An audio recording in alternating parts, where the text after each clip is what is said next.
The United States Court of Appeals for the District of Columbia Circuit are admonished to draw near and give their attention, for the court is now sitting. God save the United States and this honorable court. Case number 20-5056. In re Hillary Rodham Clinton and Cheryl Mills. Mr. Kendall for the petitioners, Ms. Kotka for the respondent, Mr. Freeman for the United States Department of State. This is Judge Griffith, counsel. We welcome you and thank you for participating today. This is unusual circumstances, and we're all dealing with a new way of hearing one another during arguments. So if you will be patient with us, we will be patient with you. Let's begin with Mr. Kendall. Good morning. May it please the court. This is David Kendall. I represent petitioner, former Secretary of State Clinton. I will also be presenting argument this morning on behalf of co-petitioner Cheryl Mills. I want to first address the two questions this court identified in its May 14th order that I wanted counsel to focus on. First, mootness. This case is moot for a number of reasons. First, the petitioners have no emails whatsoever left to produce. Nobody disputes that. In December 2014, at the request of the State Department, Secretary Clinton provided all of her then existing emails that were either work-related or potentially work-related, and Ms. Mills produced all her records in 2015. Secretary Clinton has declared under oath numerous times that she's produced all such emails in her custody, and respondents make no claim that petitioners have anything left to produce. Mr. Kendall, this is Judge Griffith. But on the record before us, how can we hold the case as moot? Judge Lambert's most recent order noted that the State Department continues to produce new emails, and one of those suggests that there may be undisclosed text messages as well. Typically, we require jurisdictional facts to be determined by the district court, and hasn't Judge Lambert here found that there may be more out there? Judge Griffith, three responses to that. First of all, it's true that the Department of Justice at the December hearing said it couldn't identify where some of the emails the FBI had given the State Department came from, was still working on it. But the Department of Justice has now determined these are not new at all. These are not new emails. In a recently filed memo in another Judicial Watch case, this one before Judge Walton, Judicial Watch versus Department of State, 12-CV-2034, imposing Rule 56D discovery, the Department of Justice filed a memo on April the 30th saying, that these emails were not new at all. They've been in the possession of the State Department originally. Second, the standard in FOIA, as this court has said many times, is not one requiring the absolute production of every possible record. What's required is a good faith search, and a good faith and reasonable search. And the fact that a few documents turn up later does not impugn that search. And finally, with regard to the text messages, there's really, again, these two petitioners have nothing to contribute there. All of the existing, the Secretary's existing cell phones were given to the FBI in 2015. Those have been analyzed. Judge Boasberg found in the Tillerson decision, which was the case right before that came up to discourse Pompeo, that the FBI had searched the phones the Secretary turned over, and none of the phones contained relevant records. So I think mootness is clear. I think it was clearly established in Pompeo when the court affirmed the decision of Judge Boasberg dismissing the suit brought by Judicial Watch to compel production of records under the Federal Records Act. 2 years earlier, the court had reversed and remanded an earlier dismissal to see if any more emails could be obtained, quote, by shaking the tree, close quote, as this court put it. The district court then conducted further hearings and ultimately concluded that no imaginable enforcement action could lead to the recovery of more emails. Mr. King, I'm going to direct your attention to Judge Lambert's order, and I'm looking at the carryover paragraph from page 1 to page 2 of that order, and I'd like you to respond to this sentence at the bottom of page 1. State failed to fully explain the new email's origins when the court directly questioned where they came from. Is that accurate, or? It's accurate that the petitioner the counsel for State Department, Mr. Pezzi, said that they were still working on the origin of those emails. So I think it's accurate. This order was filed, Judge Lambert filed his order on March the 2nd. But as I mentioned in this other case, and Judicial Watch should be well aware of this, the department has answered that question by saying these emails are not new at all. They were formerly in the presence of, in the custody of the State Department. So I think it's clearly the Justice Department has closed that loop. And then the next sentence. Furthermore, State has not represented to the court that the private emails of State's former employees who corresponded with Secretary Clinton have been searched for additional Clinton emails. Is that accurate? It's not entirely accurate because, as Judge Boasberg's opinion in Tillerson, and that site is 293 F sub 3rd 33 at page 45, as Judge Boasberg reviewed, indeed the FBI has searched many and has interviewed many of the people with whom the Secretary emailed. So they haven't. I can't say that they've interviewed every last one, but certainly emails have been collected from a variety of sources, which typically duplicated the emails we turned over from the Secretary's server in December of 2014. Okay, thank you. Mr. Kendall, this is Judge Wilkins. The follow-up on Judge Griffith's questionings, why wouldn't it be relevant, for the sake of argument, to depose either Secretary Clinton or Ms. Mills to clarify who may have corresponded with either of them or in general about the Benghazi talking points, since that's what the FOIA request is directed to?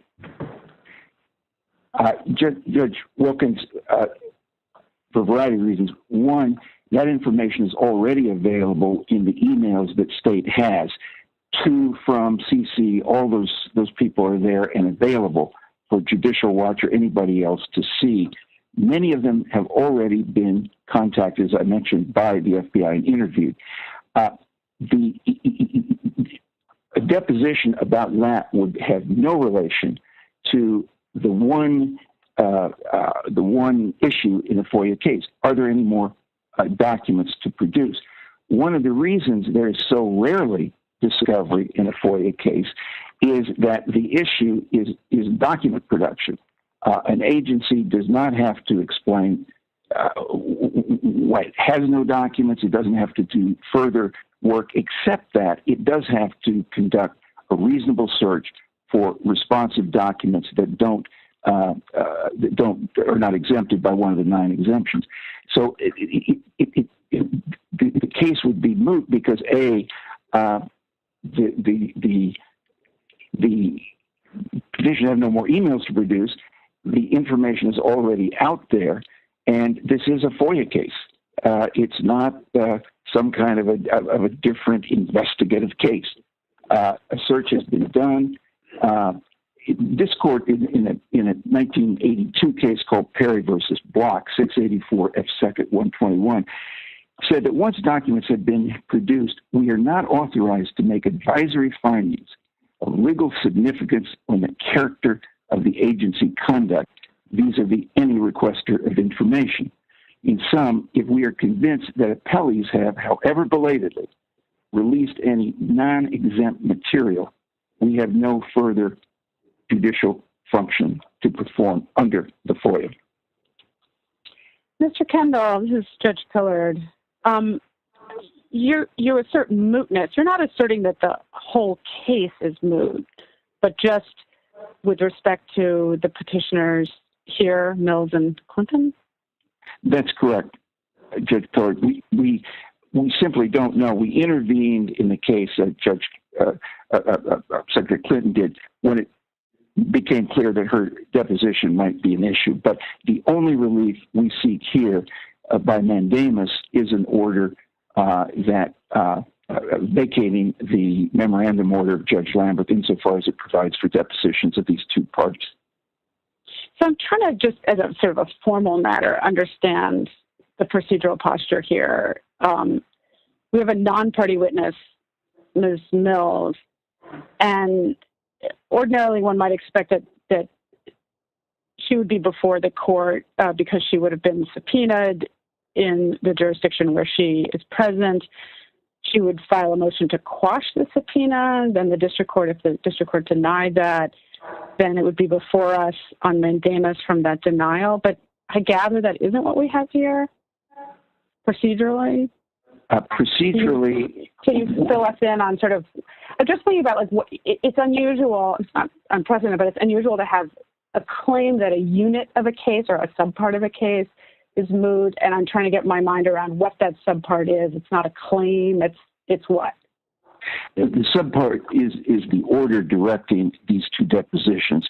That was those papers were presented to the judge. The judge issued an order rejecting our arguments on March the 2nd. So, what the question here is? There's no subpoena. There's no. Yeah, go ahead. Sorry. Go ahead. No, I didn't mean to interrupt. But there's no subpoena, but certainly we were a party. The deposition would have been noticed. As we point out, the remedy of contempt, which would have then been available to us, doesn't work because, as this court ruled in the 1998 case in Ray Seela decision, case which I'm unfortunately very well familiar with because I argued the losing side in the case. That case was a mandamus action brought by then independent counsel Starr because we had gotten an order that compelling him to testify.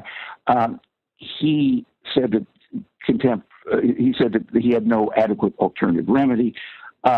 This court, and I argued, citing the Papandreou case, just as Judicial Watch does, and this court said not so fast there, said it more elegantly, of course, but it noted that there was no remedy because, first of all, the order wasn't final, it wasn't appealable, and secondly, you couldn't tell whether the court was going to impose civil or criminal contempt. Right. Right. So, yeah, if that. So there's been no, as I mean, you said that deposition would have been noticed, although Ms. Mills is not a party. Is she? She's the non-party witness. It's Secretary Clinton who intervened. So they just asked her, and she didn't require that there be a notice of deposition, or. I think that after the order, certainly the order was giving Judicial Watch the right to depose the secretary. So I think that is where that's the present posture of the case, and Ms. Mills. Mm-hmm. And Clinton intervened, so the court had jurisdiction over her because she voluntarily wanted in, and now she basically is saying no, moot, and she wants out. So I understand substantively you're making a claim of mootness, but I'm trying to get, as I said, I'm trying to understand the sort of procedural door through which that goes, or the procedural unit that you would say that applies to. So mandamus is an extraordinary remedy, and I wonder if you have the best case you can point us to where mandamus was granted to prevent a district court from authorizing discovery that was beyond the bounds of relevance in the case. I mean, I know you frame this as mootness, but putting that aside for a moment, if we just look at this as another way of saying these depositions are irrelevant or cumulative or both, there's just nothing that can legitimately be pursued through these depositions, then it really looks more like a case where the question is the district court's management of discovery. I know you cite the Apex doctrine. The district judge was careful to say we're not allowing inquiry into the substance of the decisions that were made. We're talking about finding documents. These are former, not current officials. So I gather the interest that applies here is the third interest, which is, would people be deterred from serving? So I'm not sure how powerfully the Apex doctrine just, for sake of argument, if we were to put that aside, we have a situation here where the district court arguably has gone beyond what is relevant. Best case, mandamus from our court or any court in a case where there's been an allowance of discovery beyond the bounds of relevance. I think the In re District Court case is certainly one. I think that in the Pompeo decision itself, and that was not a mandamus case, but Judge Boasberg did note that he was applying a mootness standard with more teeth than the FOIA standard. I think we've made clear that there is protection of former officials in a number of different cases. We've cited former governors, former EPA administrators. Usually those cases don't require mandamus because the district court judge grants a motion to quash or for a protective order. Here, mandamus is necessary because, as I've said, it's not an appealable order, and the district court judge himself has determined that the depositions will go forward.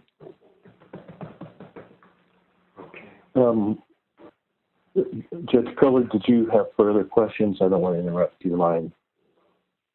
No, go ahead. Thanks. So just following up on Judge Pillard's questions, the doctrine about no other avenue for relief because you don't know whether contempt is going to be civil contempt or criminal contempt, and only criminal contempt is directly appealable as an interlocutory order. That line of cases applies to parties. And Secretary Clinton is a party because she intervened under Rule 24, and that was granted. But Ms. Mills is not a party. And so that line of cases does not apply to Ms. Mills. Instead, the line of cases that apply to her is that a non-party is supposed to be subpoenaed and move to quash, and if that's denied, then refuse to comply and be held in contempt, and regardless of whether that's civil or criminal contempt, then that non-party can appeal that order. Isn't that correct? Judge Wilkins, it's certainly correct that Ms. Mills did not technically intervene. She was treated, though, as a party before the district court, the order applies to her equally. So I think the arguments that Secretary Clinton had fully cover Ms. Mills, plus the fact that Ms. Mills was deposed at length by Judicial Watch back in June of 2016 on these very same issues. So she has, I think, has an additional claim.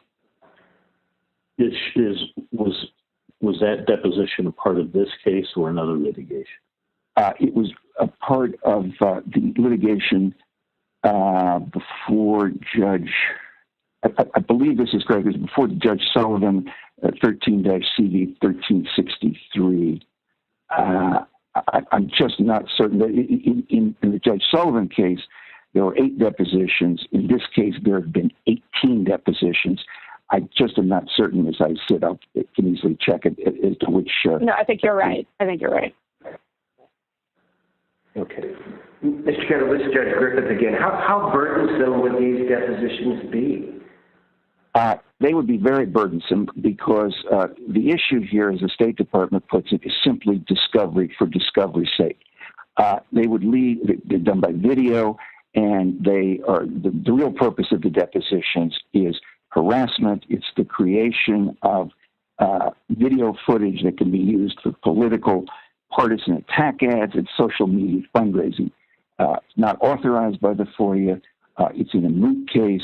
As the Supreme Court has said, the court doesn't have power to decide questions that can't affect the rights of the litigants in the case before them. Why does it need to be done by video?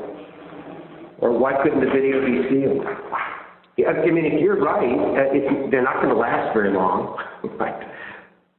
Well, there's no assurance of that. Certainly, you could seal something, but the standards for sealing, as I need not remind this court, and as a lawyer sometimes representing news media, those standards are not very reassuring, finally. Why does it need to be by video? That has been the practice in the case, I believe, and I haven't been in the case, Ms. Cook can correct me if I'm wrong. I believe most of the cases have been done by video, and it's just a practice in the case.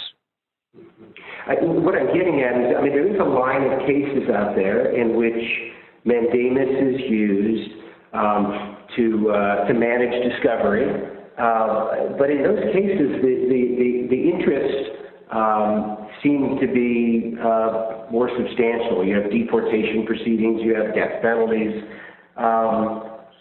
Here, it seems you have a nuisance. There's no question about that.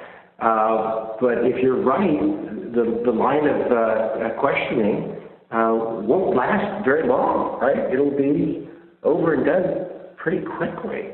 And so, again, asking this all in the context of mandamus is extraordinary, right? It's a rare device, and even more rare when we're talking about discovery. And so I'm just trying to get your sense of the interest at stake here.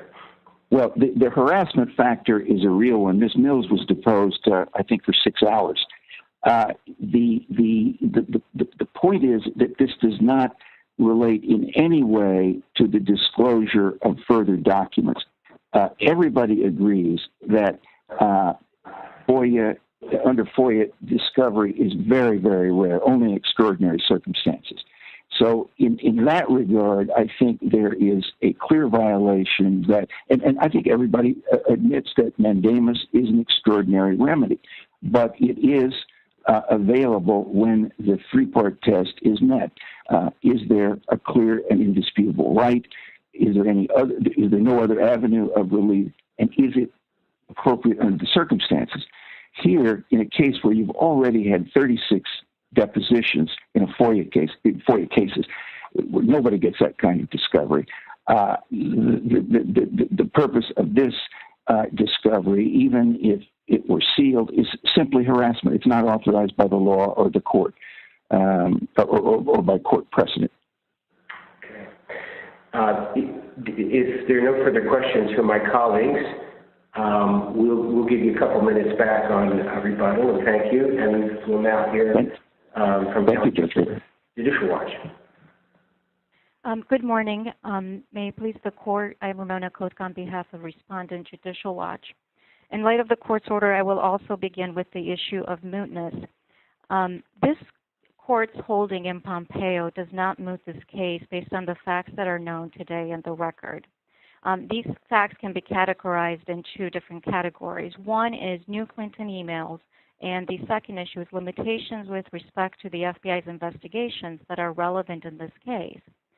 To quickly address the new Clinton emails, it is not in this record that, in the record before the district court, that these emails the State Department had before. And the information that Mr. Kendall had referred to earlier, even if assuming those emails were within the State Department's position at some point, that doesn't answer the question, why is it that 4 years after the FBI closed its investigation, that there are still additional Clinton emails that are being produced? Why were they not searched or located or produced earlier? And that is part of... Yes. Ms. Kotka, this is Judge Wilkins. What is in the record is the transcript from the hearing when those emails were discussed with the district court, and that's at docket 156. And there, I'm not sure if it was you, but it was counsel for Judicial Watch said that those 30 emails were not responsive to this FOIA request. The quote is, we understand they're not responsive in this case. So you are saying that these 30 emails prove something, but they are not even emails that are related to the Benghazi talking points that your FOIA request is regarding. So what significance do they have? The significance is that they identify a subset of Clinton emails that were not previously identified or searched. And to answer the ultimate question in any FOIA case is, while the objective is to get to the documents and for production of the document, the issue before the court and the ultimate question is, was there a reasonable search that was conducted? So if we do not know where all the subset of Clinton's emails exist, that is the purpose for why the district court has ordered this additional discovery, so it can be able to develop the record that it needs to reach the determination of what is a reasonable search in this case. And I would just point out that Ms. Parker, can I just interject? My understanding is that at the moment when there was an exchange before the district court, the State Department said they're not relevant to this case, and we're not exactly sure where they come from, standing up there, but that then states then did determine that they are not new at all, that they were in the State Department's possession, and therefore they were searched. So I understand what you're saying, that there's this concern if there's a category, even of non-responsive emails, that is showing up belatedly, notwithstanding various investigations and Federal Records Act recovery, then you think, we have a leaky vessel here. But I think that inference is unfounded on the public record, that actually there was no leaky vessel, that states had those, and they were among the body of documents that states did search. So if that is accurate, then I'm not sure I follow the implication, and if it's not, let me know why you think it's not. Sure. I don't believe that I believe that the record is that the State Department did not search those emails until the FBI identified them in November of 2019. And the issue... That's not my understanding. My understanding is that they looked at them and they realized that they were among the body of emails that they had searched. I believe that they only looked at them because of the FBI identified them in November of 2019, and that is why the district court in its order pointed to the fact that why are there additional subset of Clinton emails that are being looked at 4 years after the FBI closed its investigation. And part of the reason that the district court permitted the additional discovery is because it was troubled by the fact that the State Department could not provide an explanation from where these emails came from. And to address your question with respect to the fact that now state has come to say that these emails were in its possession all along. However, that's what begs the question here, and the question with respect to the leaky vessel. Because Clinton used a private email and a private email server to communicate while she was at state, her records, even within the State Department, are not known where they exist because they can be dispersed all over the State Department. So perhaps they were on the state.gov email system, but State Department didn't even know when it searched this case to look in those places for Clinton-related emails or Benghazi talking points-related emails. And that is the question here. Mm-hmm. I'm a little confused by that. I haven't heard that line of argument before. You're saying that you can't be confident in the State Department search because it's unclear where the recovered emails that have been brought back into the State Department pursuant to the Federal Records Act are within the State Department? No, so the State Department does not say actually where these emails or how it was that it was in possession of these 28 emails. It does not say that it was among the 30,000 emails that Secretary Clinton provided to State in 2014. And it does not state that it was among the emails that were recovered by the FBI investigation. It just says that State Department was in possession of the emails. The question is, was it in possession of the emails because it's on state.gov email address, because the recipient of an email with Secretary Clinton was somebody else outside the Secretary's office, which is the office that was relevant to Judicial Watch's request in this case. So if her records, I'd like to perhaps if I illustrate with the example of the IRS. In 2013, it was disclosed that the IRS had lost years of Lois Lerner's emails. What the IRS did in that case to be able to conduct a comprehensive effort to recover or locate all of Lois Lerner's emails, it had identified 120 custodians with whom Lois Lerner most likely communicated with while she was at the State Department. And Lois Lerner was not the head of the agency. She was just the director of a department. Here, the State Department has searched 4 custodians outside of the emails that Secretary Clinton provided to the State Department. They include Petitioner Shira Mills, Huma Abedin, Jacob Sullivan, and Philip Brains.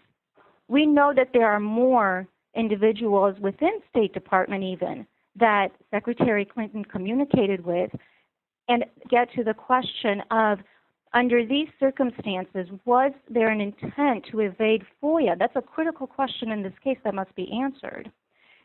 I don't understand why that question has to be answered. We want to ask about that. If the question is whether there's been an adequate search, what difference does it make whether what the intent was or reasons for using a private server or Secretary Clinton's or anybody else's understanding of states' records? So how does that prove or disprove whether this search that has been conducted since Secretary Clinton left office was adequate? So to be able to get to the question of whether the search is adequate, this court has repeatedly held to determine reasonableness in FOIA, you must look, or the district courts must look to the totality of the circumstances.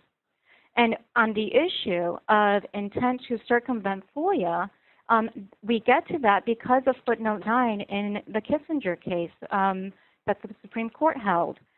If in a case where you have an agency head who used private email and a private email server that was housed in a basement of her Chappaqua home, if that shows that there is an intent to evade FOIA, then greater effort must be done to locate all of the missing records. That's the reason that we can't get away. So the question I have, I understand that under the Federal Records Act, the government has a duty to make sure that official agency records are in its custody, and officials have an obligation to comply with policy to ensure the same, which is why we asked you about the Pompeo decision, because it isn't FOIA that creates an obligation and an authority to reach outside an agency to bring back documents. It's the Federal Records Act. Am I right?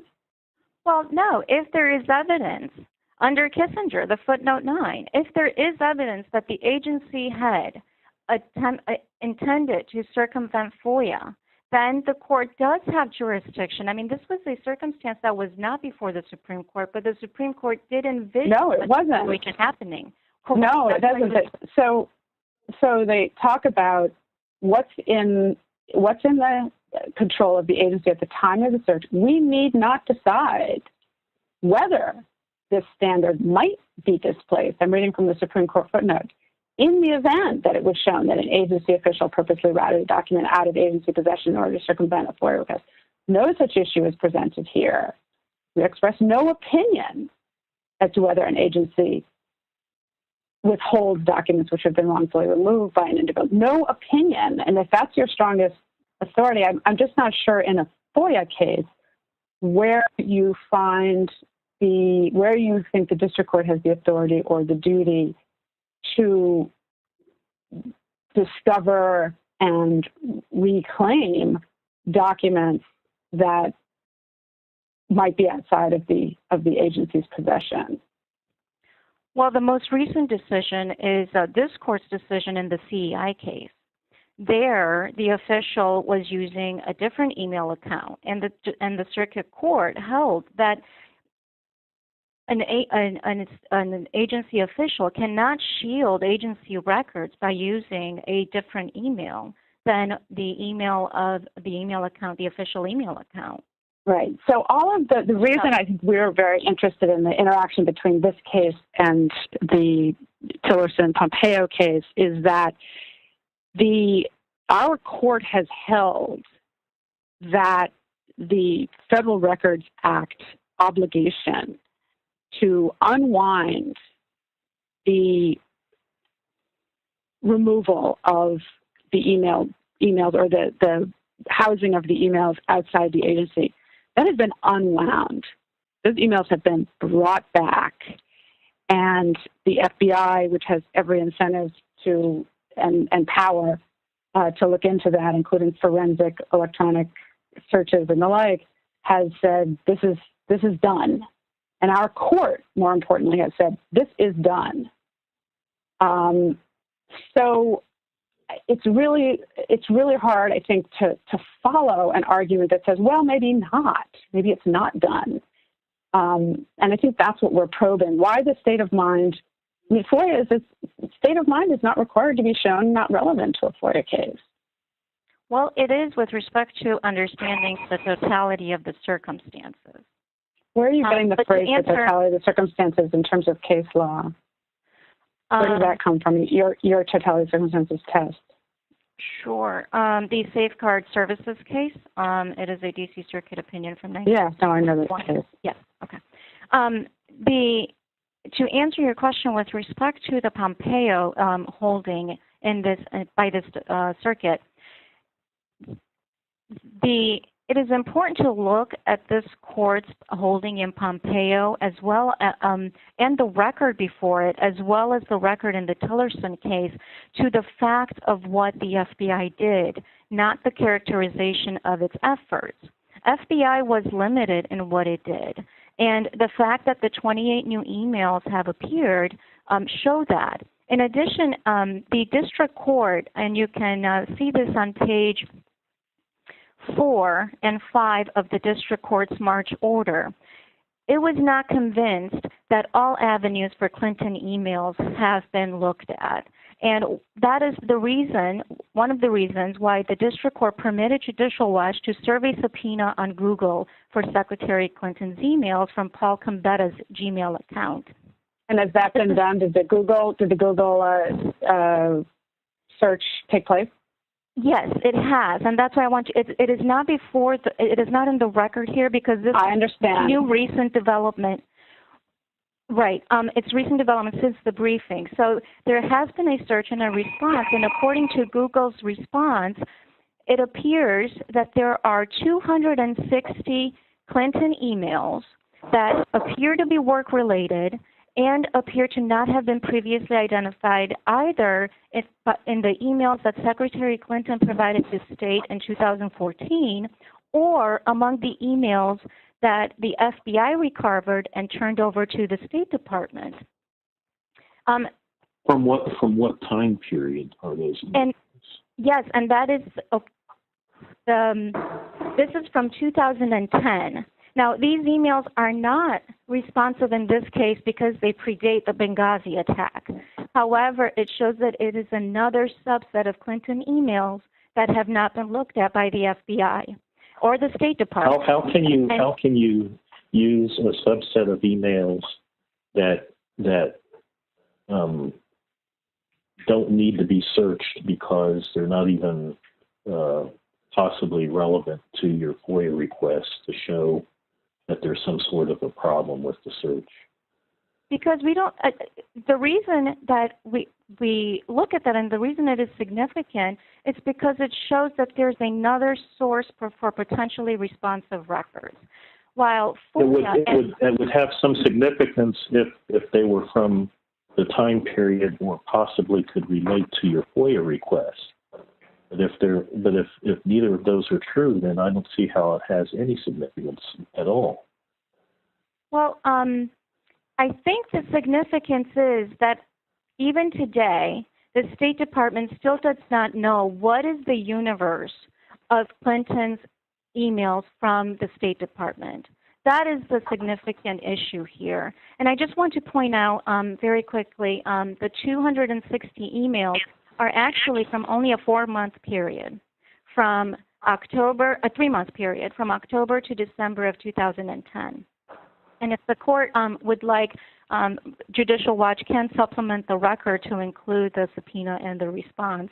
No, I think you're right that that's not before us. The question is whether there's anything more than mere speculation that there are documents that if State Department ran more searches, it would uncover. And in this case, there's not a Federal Records Act claim in this case. So I'm curious where you find in a FOIA case with respect to one set of talking points and documents related to it, the authority or duty of the district court to look outside State Department custody and look for documents that might exist. I just, saying that there is some speculative chain of inference based on a different year and a different set of emails that, I just don't follow how FOIA leads you there. I mean, seriously, I just don't. I really, and when you point to footnote 9 in the Kissinger case, I don't think that helps you. And when you point to Safeguard, which actually says mere speculation that as yet uncovered documents may exist, does not undermine the finding that the agency conducted a reasonable search for them. Well, I think the identification of the 28 or 30 new emails and these 260 new emails show that there are additional places to look. But what this shows is that the FBI was limited in its effort in what it did in Pompeo. And that's why it's important to look at the record to see what it did and how those limitations as to what the FBI did are relevant in this case because we in Pompeo, we're bound by our circuit precedent, and you can disagree with it. And you can say if you had run the FBI, you would have done a different search. But that's an extraordinary position to say that, well, Federal Records Act cases, closed because there are no remaining documents for state to recover. This court credited the finding of the district court. There are no remaining documents for state to recover. And you point to 28 or 30 documents, which, I understand those actually have already been in the possession of the State Department, and you keep referring to them as if they weren't. So it's hard to see the avenue to question the thoroughness of the search and allow these depositions on this record. Ms. Koka, this is Judge Griffith, following up on Judge Pillar's question. What new information do you realistically hope to learn from these depositions that go to the question before us, and that's the adequacy, the question that's driven by FOIA, that's the adequacy of the search. What do you hope to learn realistically? Well, with respect to the issue of intent to thwart FOIA, the reason we need to answer that question is to be able to then determine what greater efforts must the State Department take if there is an intent by the agency head to circumvent FOIA. But Secretary Clinton has already answered that question, right? Well, she's given an explanation why she had the server at her home. So are you expecting her to change her answer, or is there going to be new evidence you're going to confront her with that will refresh her memory in a different way? Well, part of that, yes. There's been additional discovery that's been taken in the district court. And part of the reason that the district court ordered the additional discovery here, including the petitioner's deposition, is because after each round of discovery, there are more questions raised with respect to Secretary Clinton and her email use. For example, the question with respect to what was her state of mind when she left the State Department with 30,000 federal records, and when she filled out a form and provided it to the state archivist and identifying the documents she was taking, including electronic records, but omitted the fact that she took with her at least 12 banker boxes. That's insignificant.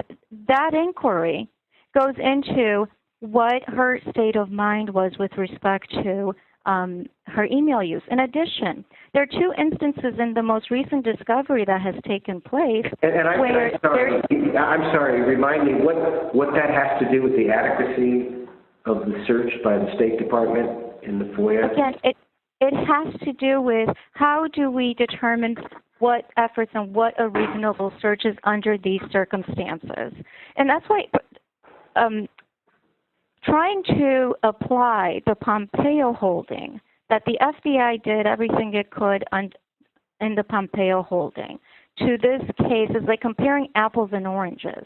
Because what may have been reasonable for the FBI to do under the Federal Records Act is not the same as what an agency is required to do here under these circumstances, which are still being developed, to ensure that it has conducted a reasonable search. Yes.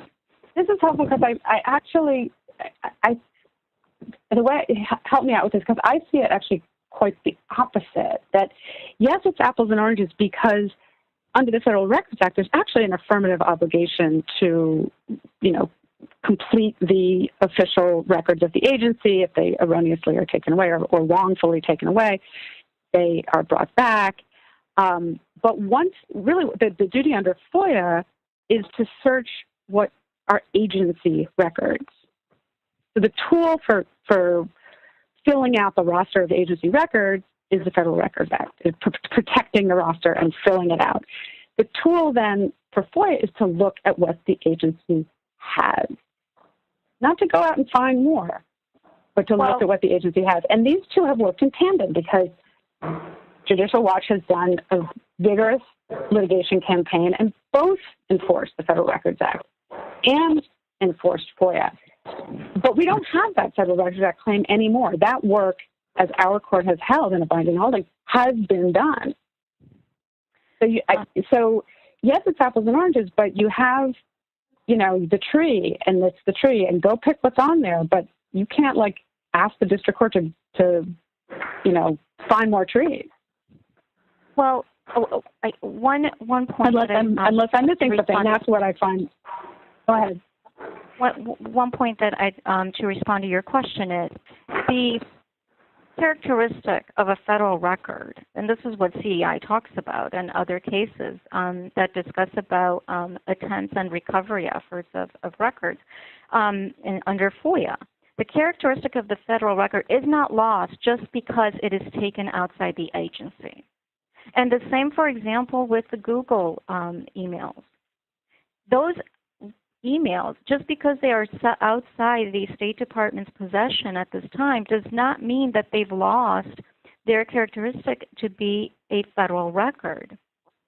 So that is why you need to, it is respondent's position that the court needs to look at what the circumstances are to be able to reach of what the State Department needs to do in this case to ensure that all responsive federal records have been looked at and all potentially responsive federal records have been looked at.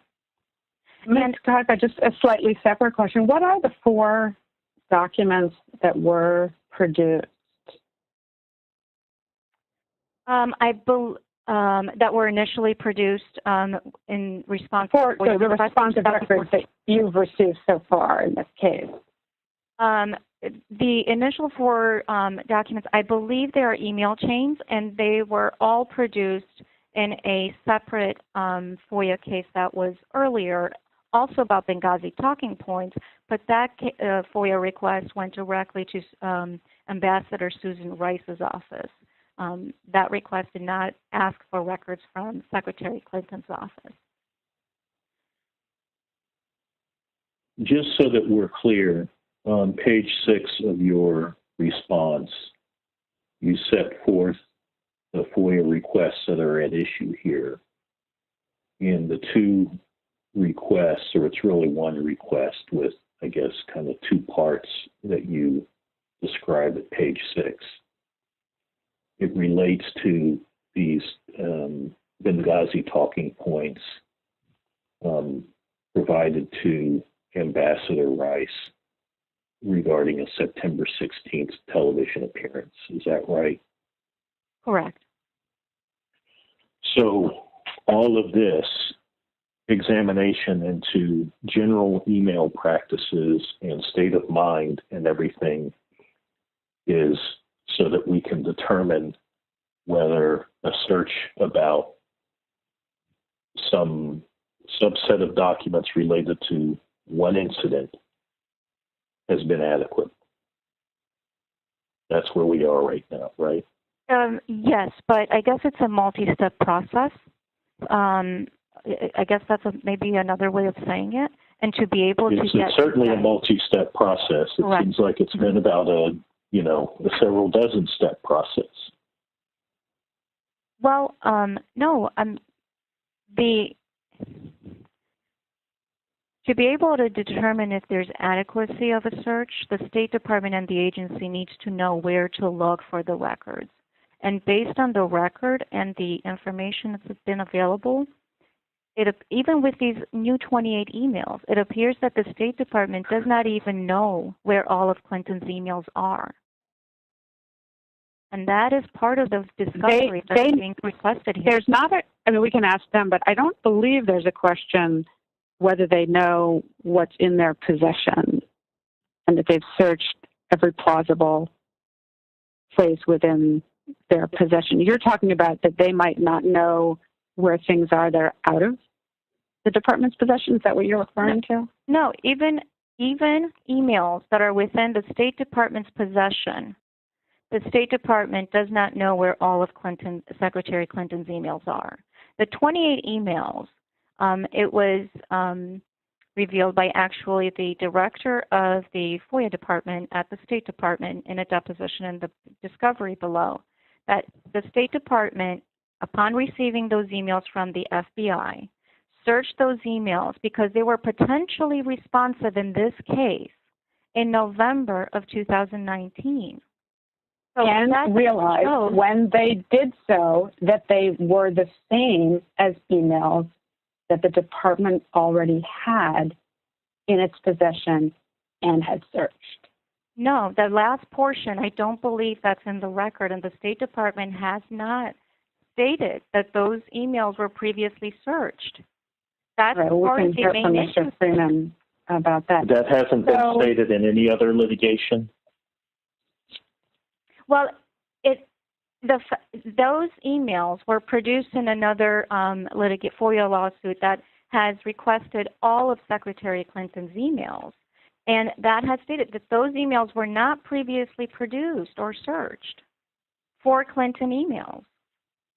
I'm not aware of the State Department to date taking the position that those emails were searched in this case because they are Clinton records and they are potentially relevant and responsive, that those were searched at any point prior to November 2019.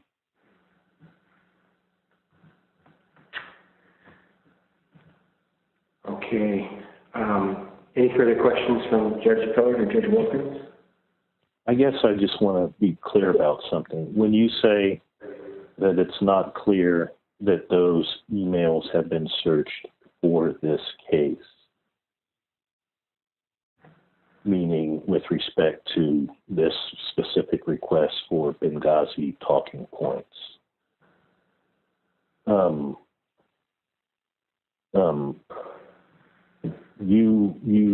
but the emails have been produced to you in another case, right? At around the same time frame. Yes, they were produced, actually they were produced a couple months later. They were produced in January, I believe, the first half, and then the second half was produced in February. I'm sorry, January of what year? Of this year. And Then I guess, go ahead. No, go ahead. They're not responsive in this case. No, but they were just produced in the case that requested for all of Clinton's emails, in a case where the FOIA request is not at all limited by subject matter. The State Department just produced them in January of 2020 and February of 2020 and just identified them in or around November of 2019. They were not previously produced. So, Ms. Parker, identified. Just to go back to the question of FOIA and FOIA remedies. So under FOIA, plaintiff's entitled to an adequate search, and with respect to the fruits of the search, either production or a sufficient justification of exemptions justifying their non-production. And I take it here that the only aspect of the relief that you're disputing in this case is the adequacy of the State Department search. Is that right? There are additional issues that are still pending before the district court, including the adequacy of the search as well as litigation misconduct in this case. And the district court actually, I believe in its March order, said that it was in fact the State Department's conduct in this case that opened the discovery in the first place. What was your understanding of what he meant by that? I wasn't entirely clear about that. The litigation, that the State Department had opened the discovery, the State Department's conduct. Your understanding of that is? Yes. So discovery in this case was permitted for three main issues. One is the intent to thwart FOIA, and the adequacy of the search is the second one, which is actually listed as number 3 in the district court's discovery orders. The second issue where discovery has been permitted is bad faith or litigation misconduct. And whether the State Department's attempts to settle the case in 2014 and early 2015 amounted to bad faith, that's the one you're referring to. Correct. Right? Correct. What would Secretary Clinton or Ms. Mills have to say on that? Neither of them was working at the State Department at that time. In 2014, at the time that the State Department was attempting to settle this case and represented that it produced all records, the State Department was in communication with Ms. Mills with respect to the search and the production or the return of Clinton's emails to the State Department. The reason that we require Ms. Mills' deposition on this issue is to be able to determine what discussions there were with respect to the parameters of the search of Secretary Clinton's emails, which is parameters of research is always relevant in FOIA, but also with respect to what State Department employees knew and when those discussions were being held. Because if so the idea is that they would have talked to her about their litigation decisions about timing of summary judgment? I'm not following those State Department people have been deposed, directly asked about this conduct. Am I right? Yes, and there's testimony. Yes, lawyers and people who handle FOIA and people who knew it was coming in and coming out and people who do computer programming, all those people have been deposed, right? Correct. Tell me why Ms. Mills' testimony, what's the missing link it's going to fill in? Ms. Mills' testimony will be with respect to the parameters of Secretary Clinton's search, and also with respect to what was the Secretary Clinton's search? What's at issue here is the State Department search. So I'm not sure and how the parameters of Secretary Clinton's search have anything to do with the State Department's misconduct in trying to settle the case, which is the issue you pointed me to. So just walk me through it more deliberately. Sure. State Department search in this case depends on the adequacy of all the different searches that have been provided. So we can't ignore, at this point, and actually it was the State Department's FOIA director who raised in his deposition that the State Department has to know what the parameters of Secretary Clinton's email search was. And he said that he requested that then Undersecretary Patrick Kennedy request that information of Secretary Clinton or her teams, a team of perhaps Cheryl Mills, but to date, based on the record, we do not know yet whether that conversation took place. And according to Mr. Hackett's deposition in the discovery below, as of the time that he left the State Department, he did not know whether that discussion occurred between Patrick Kennedy and Ms. Mills. Which discussion are you talking about? Mr. Hackett had a discussion with Undersecretary Patrick Kennedy when the emails were provided by Secretary Clinton's team to the State Department, that the State Department must know what the parameters of the search was that Secretary Clinton's team had used in searching her emails to be able to determine what emails are federal records and what should be returned to states. According to Mr. Hackett, when he was asked, do you know what the parameters, was that ever provided to you? He was the director of FOIA, and his response was no. I had a discussion with Patrick Kennedy, and his understanding was that was going to be asked or discussed with Ms. Mills or somebody within Secretary Clinton's team. However, that is one piece of the puzzle. I'm not following because the documents that are in the State Department are there and have been searched. The documents that are not in the State Department, the personal emails, and I gather what you're saying is that there's some suspicion whether the people who sorted the official from the personal were doing that in a rigorous way, or whether they were, in fact, putting in the personal box things that should have been returned to state. Is that the point? Yes. That's the argument. The State Department, right? Yes, on the State Department's archivist testimony that was taken in the district court. That he didn't know. Yeah. That they didn't know, but in addition to that, she testified that in the normal course, when an official leaves the State Department, takes with them a source of federal records with them, it wouldn't actually be that official who would be conducting the search. It should be current State Department employees to conduct the search. That was the testimony of the State Department archivist, who was the archivist actually during Secretary Clinton's tenure. Right, and the link between that and a FOIA claim, not a Federal Records Act claim, not a FBI investigation, but a FOIA claim is what?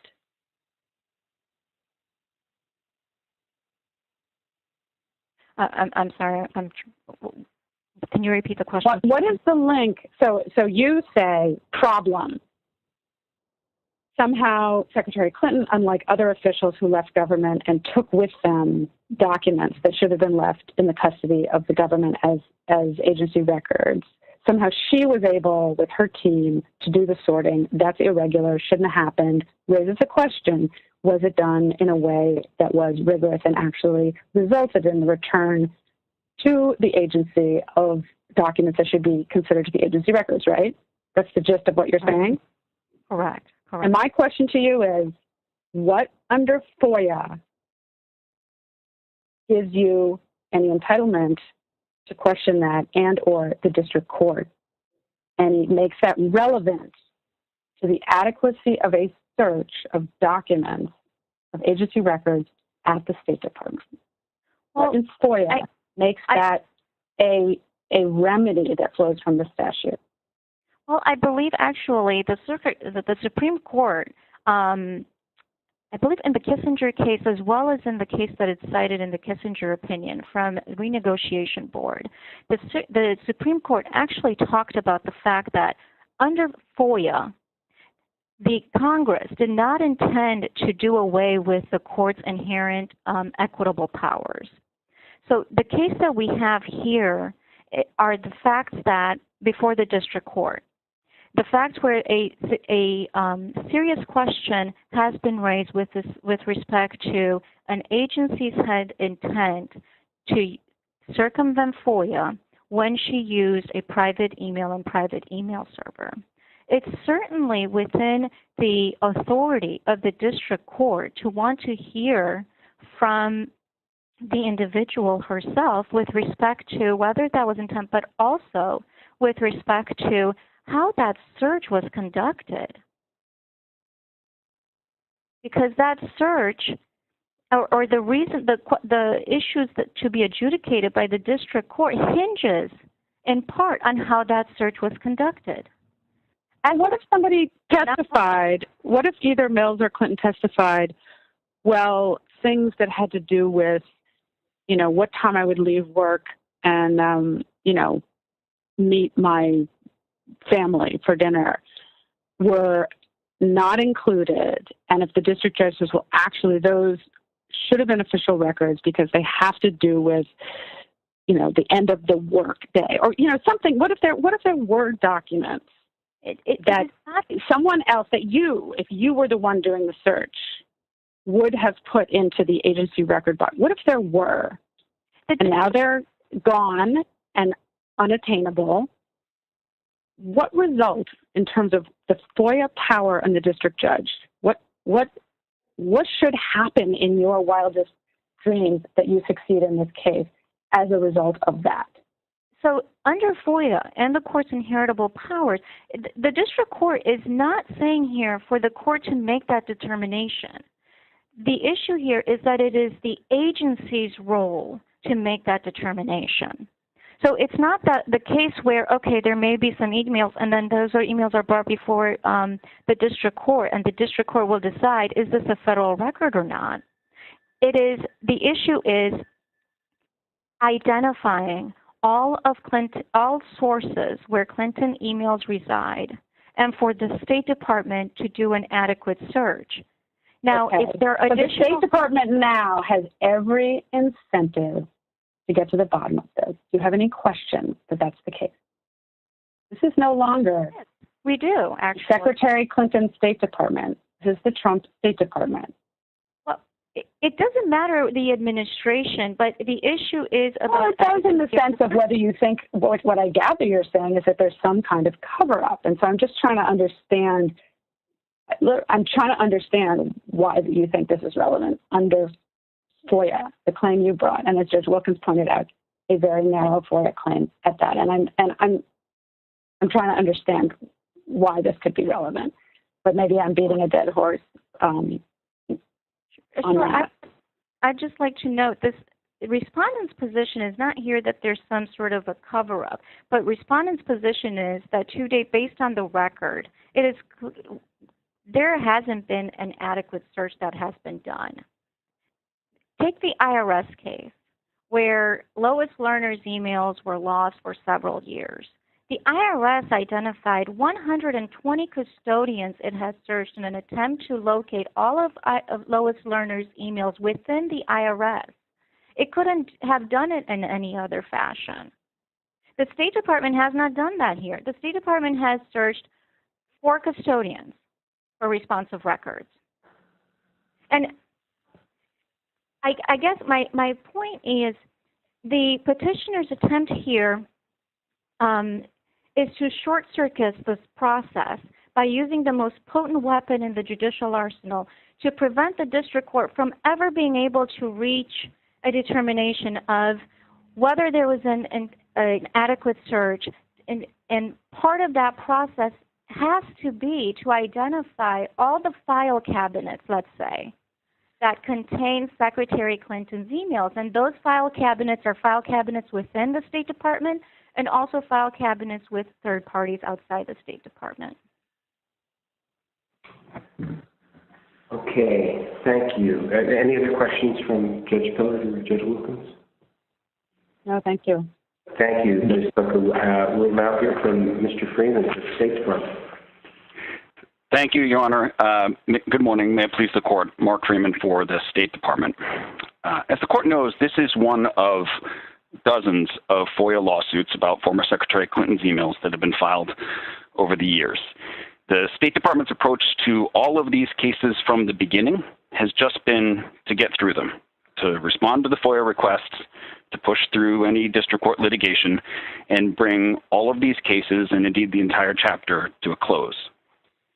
In this case, therefore, although we objected to the discovery in district court in a FOIA case, of course we did, we have not asked this court to issue the extraordinary remedy of mandamus, and we've not supported the petition at issue here. I'd be glad to address any questions from the court. Do you think this case is moot? We do not, Your Honor. I think, as was alluded to earlier in the colloquy, the case as a whole is not moot. It is a FOIA case. And as we've just heard, there's still a very active dispute over whether the State Department has conducted an adequate search, and I assume Judicial Watch will eventually challenge the redactions and withholdings that we've made. Now, sure. What I'm referring to this element of the case, the Mills and Clinton component of it, is this part of the case moot? Well, let me say a couple of things about that. I mean, as the court knows, we've not taken a position on that in this court. We've not asked you to issue the writ of mandamus, and we've not sought one ourselves. It does strike us that mootness is a strange rubric for that. I think, as Judge Pillard was alluding to earlier, the Department of Justice in district court made general arguments about how discovery is not needed in this FOIA case, and that the next step that should happen here is that we should file a second motion for summary judgment, file another declaration in which we explain all of the searches we've done and why they're adequate and why we're entitled to summary judgment. Now, in the course of making that argument, we made general arguments about how further discovery was not relevant. We did not address the specific depositions at issue here. In fact, we deferred to private counsel on that question, and that's why we've not... You did, Mr. Freeman, argue that the case was moot with respect to these petitioners in your filing, docket number 133, in the district court. No, that's correct. We argued that there was no more, the argument there was that there was no more controversy with respect to the Secretary's state of mind. And right. There's no longer any live controversy to which these depositions are relevant. So it's kind of sounding in mootness, but also blending it with relevance. And in your view, in terms of getting it over with, was like, okay, go ahead, do whatever fruitless depositions, and then let us get to summary judgment where we can file a declaration and say what further we've done since the last declaration. That's right, Your Honor. I mean, one way to look at it is from the perspective of the Secretary and from petitioners here, the March 2nd order was, the first order in which they were required to be subjected to discovery. From the government's perspective, this case and many others have been going on for 6 or 7 years. There's been a lot of discovery to which we objected, but that's all water under the bridge now. It's happened, and in our view, the best way forward is that, as we told the district court in the most recent hearing, we'd just like an opportunity to file a motion for summary judgment. Are there responsive records that state has not yet provided to Judicial Watch? Not to my knowledge, Your Honor. At the time of our motion for summary judgment in July 2015, there were 5 responsive records. In the intervening years, we've identified a group more. I believe the current total is something like 19. The additional documents came from additional searches voluntarily conducted by the State Department of, for example, emails returned by Ms. Mills to the State Department. But to my knowledge, all of the responsive records have been identified to Judicial Watch. And of course, the way this normally works in the FOIA case is we would then file a motion for summary judgment, and we would attach a declaration, a detailed, non-generic declaration that explains the searches that we've done and why we believe we've conducted in good faith a search reasonably calculated to identify the responsive records. You've heard your friend Ms. Cook's argument about why she believes the search has not been adequate. In this case, there's a live controversy, not new. What is your response to that? Yeah, I guess our response to that, Your Honor, is we've not asked this court to do anything about that. In our view, we'd just like to join issue with that in the motion for summary judgment in district court. And we do have issues, of course, with what she said, but our view is that's a matter for the district court to decide in the first instance. To the extent that it's relevant on this petition, for example, she's saying that there were 30 new emails. My understanding of the public record is that those weren't new and, in fact, were in the larger body of Clinton returned emails that the State Department did already search in this case. Is that your understanding? Let me say a few things about that, Your Honor. In general, that's my understanding with a significant caveat. So, as you noted, that's not in the record of this case. There was a filing made by the Department of Justice, as Mr. Bennett noted, in the separate FOIA case pending in front of Judge Walton. That's number 12-2034, in which we explained that. You mean Mr. Kendall? Sorry, Mr. Kendall, excuse me.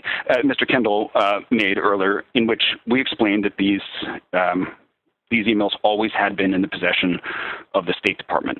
Now, it doesn't follow that they were necessarily searched in the initial searches conducted by the State Department in this case, and that's because of the scope of this particular FOIA request. The FOIA request is not to the State Department as a whole, it's to the Office of the Secretary. And as our declarations in July 2015 made clear, we searched the relevant electronic databases in the Office of the Secretary and identified those document custodians or email custodians most likely to have records responsive to this FOIA request, searched them, and we argued to the district court that that was an adequate search. Now, we're past that, but the fact that emails may be in the State Department somewhere doesn't mean that they would have been normally searched in response to a records request or a FOIA request directed to the Office of the Secretary. They were subject to whatever rubric you were applying, both office, database, and search terms, but because they fell outside of the rubric that is not challenged as overly narrow in this case, they weren't, as you say, technically searched. Yeah, that's my current understanding, Your Honor. I do want to be clear that we are still investigating so that we can provide the detailed affidavit that is required to move for summary judgment in a FOIA case, and our intent would be, when it comes time for a summary judgment motion in district court, if these 30, I think it's actually something like 24 emails remain relevant, even though, as noted, they're not responsive, that at that point we would provide a detailed declaration in which we explain where they came from, and how it came to be that they were searched finally. And the State Department believes that it has a sufficient record on which to determine whether its search was adequate? Yes, we believe we're entitled to summary judgment, but again, we're not asking this court to do anything about that. I appreciate that. Yeah, Mr. Freeman, you've written that the government's decision not to seek mandamus, and I'm quoting from your response at 3, quote, reflects the government's consideration of the totality of the circumstances in this unique case, end of quote. What are the circumstances to which you're referring there? Sure. I mean, obviously I can't get into privileged matters, but there are a few things I can say. I mean, as I started to say earlier, from Secretary Clinton's perspective, the March 2nd order, was the first time that she was required to appear and give testimony in this case. From the government's perspective, this had been going on for a long time. There's a lot of water under the bridge. There's a lot of discovery already, but that discovery is done. The burdens fell on us, and we shouldered them. And in our judgment, the best way forward is just to move to summary judgment. The other point is that, look, there's been a lot of discussion of the so-called apex doctrine. I've never thought of it in terms of that name. It's just the set of cases that establish that it is an appropriate use of mandamus to vindicate the principles described by the Supreme Court in the Morgan case. Now, the government is very protective of that line of cases. We are aware that we have built up over time in this circuit and in others a substantial body of case law that inures to the benefit of the executive branch by establishing the appropriateness of the use of mandamus in those circumstances. Now, we've built that body of case law by picking our fights, by choosing the fights that we take carefully. And without, again, representing anything that about specific deliberations in this case, we take very seriously the decision about when to come to this court and ask the court to issue the extraordinary writ of mandamus. And we chose, in the interest of the executive branch, balancing the pros and cons, not to do so here. So let me circle back to something I asked you before. I want to make sure that I understand. When I asked you whether there were more responsive documents, it seemed to me you indicated that you weren't sure, that maybe there are. Maybe there are. That puzzles me. This case has been going on for 5.5 years. Why is there uncertainty on this fundamental point? No, I'm sorry, Your Honor. Let me be very, very clear about that. When I said I wasn't sure, what I meant was I am confident that the State Department has conducted an adequate, indeed more than adequate search in this case and has identified all of the records that we believe are responsive to the FOIA request. The uncertainty in my answer was only whether we have actually given those documents to Judicial Watch already, or whether we have identified them for redaction and told them that they will receive non-exempt portions of them when we get to the motion for summary judgment. That's just a detail in terms of staging that I'm not at the moment sure of the answer to. But the department's view is that we've conducted an adequate search, discharged our responsibilities under FOIA, we've identified the responsive records in that search, and that we believe we should be entitled to file a motion for summary judgment and would prevail when we filed one, or would be entitled to prevail. So are you talking about the underlying documents that were long ago identified, or are you talking about something else when you say there might be documents that are still under a process of redaction? Oh, I'm sorry if I was unclear about this. In the time since July 2015, additional responsive documents have been identified through searches voluntarily conducted by the State Department. I believe we're up to a total of about 19 now. And it sort of depends on how you count, because, it's an email thread with an additional thanks on top of a new document. I mean, that's the ambiguity in the numbers. But we've identified every document through additional searches, such as emails returned by Ms. Mills to the Department of State. Through additional searches of those records, in an abundance of caution, just in the interest of putting this all behind us, we identified additional responsive documents, and we've identified those. And we would, if we haven't already, we would provide them to Judicial Watch as part of our production in this case. But that's it. And our view is that when it comes time to file a motion for summary judgment, that we hope the district court will grant it, because we believe the declaration we will provide in support of that motion will demonstrate that we've conducted an adequate search and met our other responsibilities under the statute.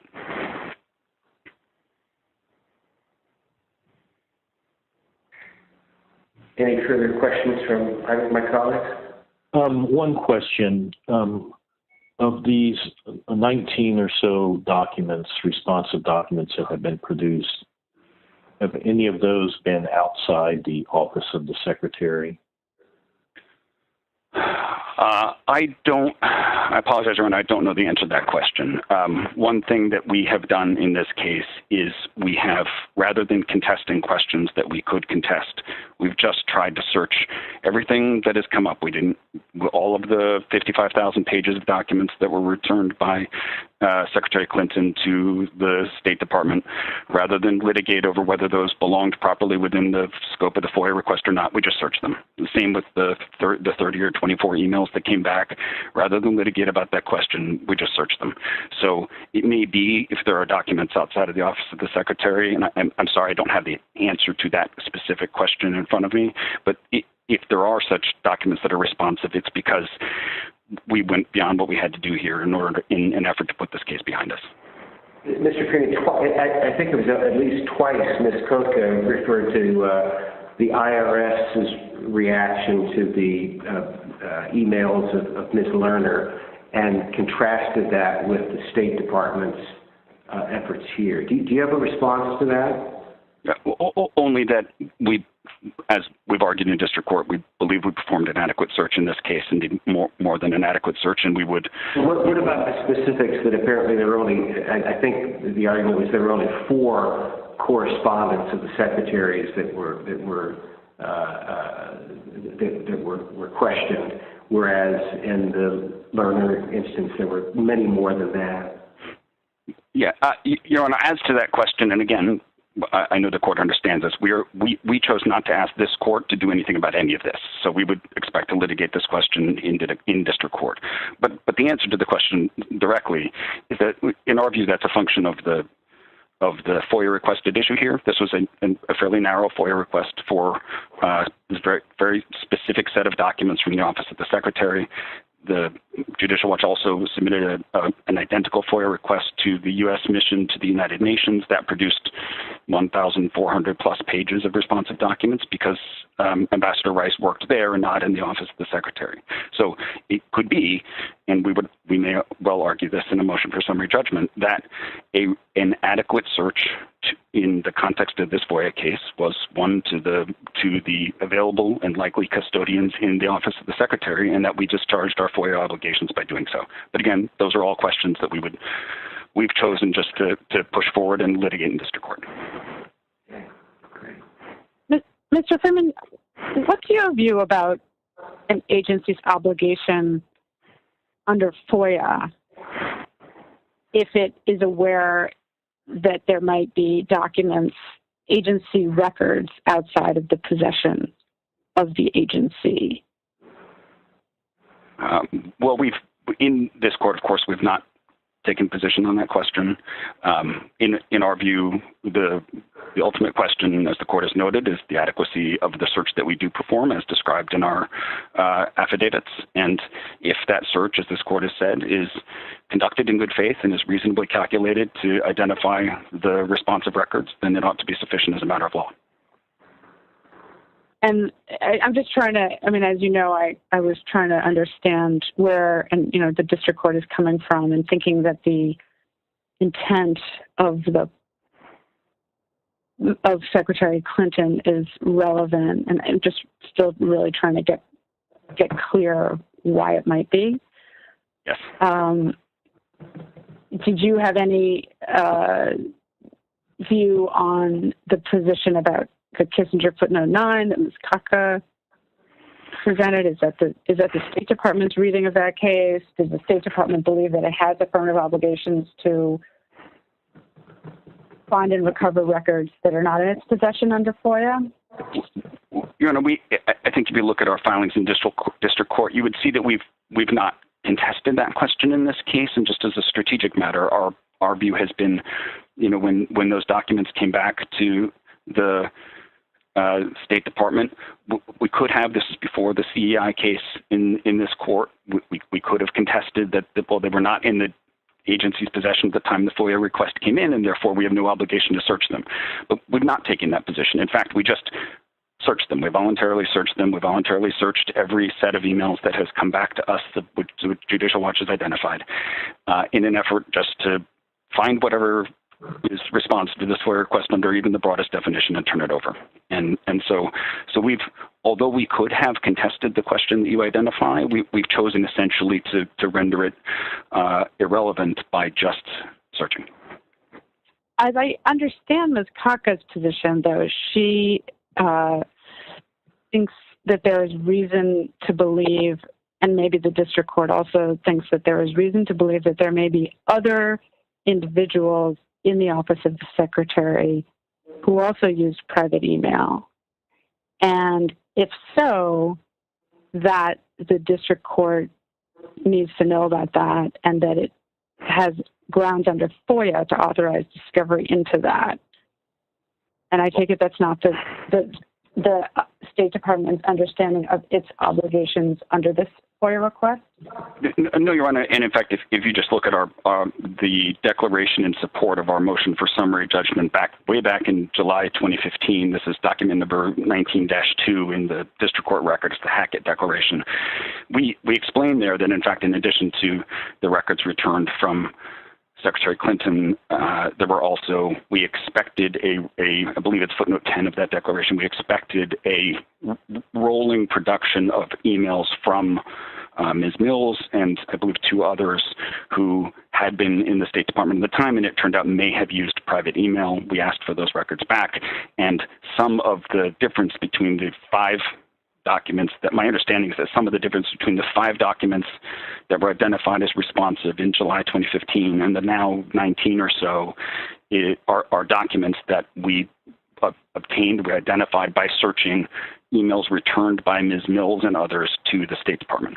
So to the extent, our understanding of it, to the extent there was a dispute about whether there were additional people in the office of the Secretary who had private emails that would be agency records and would be responsive, we've asked them to return those records and we've searched them.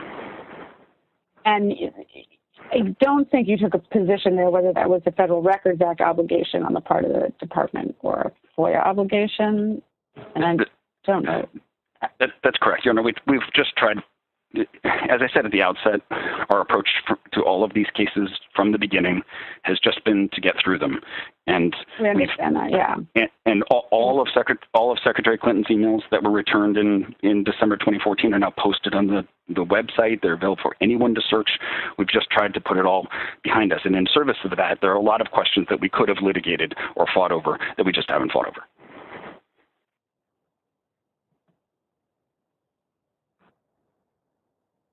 But again, I know the court knows this, but I want to be clear.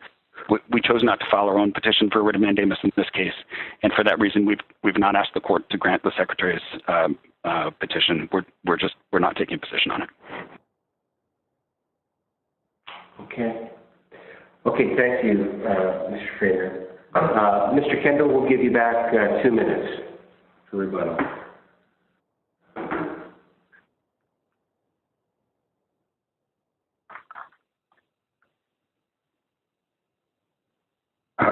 Hello? Mr. Kendall? Yes, thank you. 2 minutes for rebuttal, please.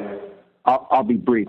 The second question the court asked the parties to address is how the material to be covered in the depositions of the 2 petitioners is relevant to the adequacy of the FOIA searches responsive to the requested issue in this case. And the short answer is totally irrelevant. Judge Pillard referred to the status report that the DOJ filed last August. It's document 133. And the DOJ notes quite pungently that even if the Secretary had used a private server with the specific intent of evading FOIA, and she did not, the case would still be moot because Judicial Watch has gotten all the relief it's entitled to under FOIA. Now, Judicial Watch claims it needs these 2 depositions so that it can get an order from the district court compelling the State Department to take, quote, further action, close quote. But it never specifies what that further action might be. Indeed, it can't, because as the Pompeo litigation establishes, there is nothing more the State Department can do. Now, the short answer is that both petitioners left the State Department in February 2013. They know nothing whatsoever about the searches conducted or about the attempts to settle the case. But again, I point out that Judicial Watch has deposed a number of individuals about the searches, including 2 30B6 depositions of people at the State Department with knowledge of those searches. So they've got that information already. Thank you very much. Okay. Thank you very much. And thank you to all the counsel for helping us with this matter. The case is submitted. This honorable court is now adjourned until Wednesday, September 9th at 9:30 a.m.